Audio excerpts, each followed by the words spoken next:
All right, one element of the railroad that I've referred to a few times, I'm pretty sure, but I haven't really addressed directly, is the fact that I put up another staging yard. Now, it has some of the same elements as the yard that came before it, but there are some elements that are a little different, and some design features that I wanted to try to incorporate, possibly before I move out of here, because portability is going to be the name of the game for a little while. Alright, so one of the first elements of the staging yard is, of course, the yard throat, which obviously has the switches that get us out into the rest of the yard and the controls for those, as well as a KVM terminal that acts as a stand-in for whatever theoretical dispatcher or tower operator might be needed for the operating session. The switches are thrown manually using Caboose Industries HO scale ground throws.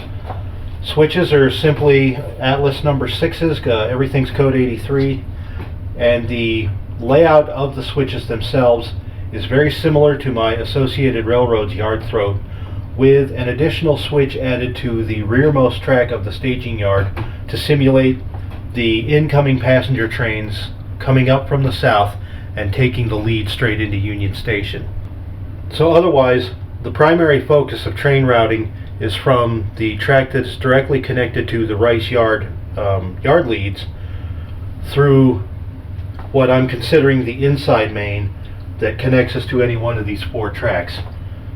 Since I don't have any passenger equipment, there really isn't much of a need to simulate the running of passenger trains to and from on this one goofy little track, but I put it there nonetheless.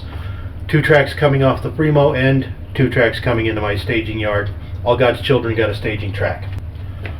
Now, one of the things that's different about this yard is that while the table sections themselves are built in a modular fashion, the track, for simplicity's sake, has just been laid straight across with no effort to cut in joiner rails or align any of the tracks to be sliced later on.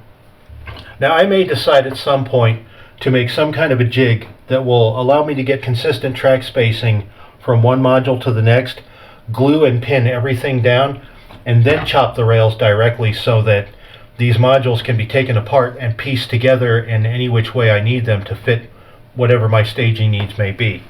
Until then, though, the most likely outcome is going to be that I'll keep the tracks aligned on the primary lead-in module, basically the one that interfaces the Fremo section to the staging sections, and just pull the rest of the track and the pins and everything up here, put that in a box, and then maybe work out the interconnect system for this stuff in order to keep it modular.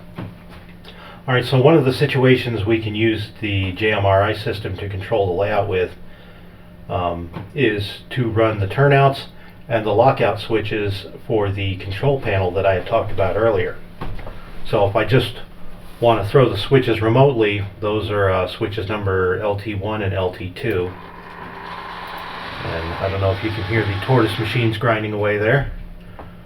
And then let's say I want to set a particular route and close out any manual operations from the control panel, then I'll throw switches LT2 and LT4, which are running those snap relays I had talked about.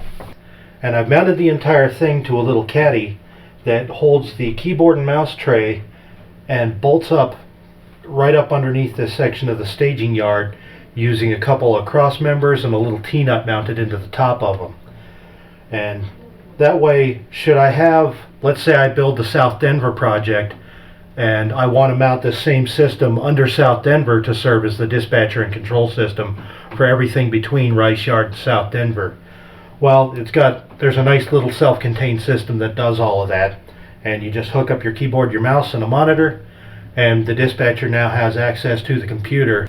So that does give me a reason to have KVM on this part of the module, because otherwise the little Raspberry Pi computer that runs this entire end of the railroad can actually be run headless. You just switch it on and it functions as a Wi-Fi hotspot for wireless throttles. So if you have Y-throttle or something like that on your iPhone or on a tablet or something, then you can run wirelessly on this layout, which I do all the time. So anyway, that should wrap it up for this layout update. I hope you enjoyed it. Thanks for coming out.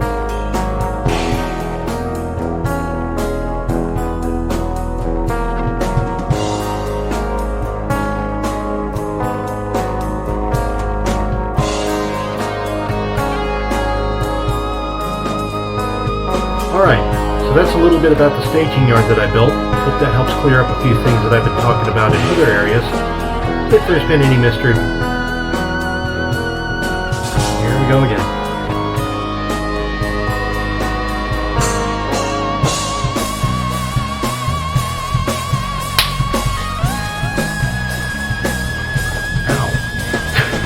That might have existed. So until then, thanks. Come on. Think about what you're going to say before you say it.